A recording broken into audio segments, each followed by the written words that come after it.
The skin breaks is going to allow the ink to breathe. Mm-hmm. You allow the image to breathe, and sometimes you have to go bigger. So a bigger, for example, like they bring you like a darker skin and they want like a big lettering over here in the whole arm.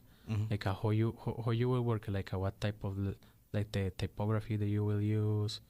When it comes to that, like saturated letters work a lot. Negative space work a lot too. Mm-hmm. So the more black you put around it, and it's like more open in between, it'll definitely glow. It'll glow. Try to stay away from like a lot of colors. Like just because you put colors, yeah, the colors are cool, but on a darker person, they become more muted. What about the bright colors, like a white, like some yellows, some? They depend on how you lay them out. Mm-hmm. At the end of the day, like I said, on darker skin tones, they'll still definitely be muted. Mm-hmm. You have some artists that be like, oh, mine are still bright. This, that, and the third, they're bright. Okay, when I say darker skin tones, I'm talking about like darker melanated skin. Not because you're not just like light skin, like a caramel color. You know what I'm saying?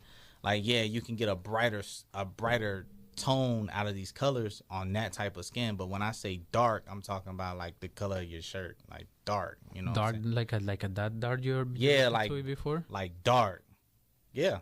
and like a what, like a do you believe like you can do a realism in that kind of color? You can, but it's also in how you kind of like do the image. Like I said, you got to use skin breaks. You got to make sure that you're not oversaturating. Less is more sometimes.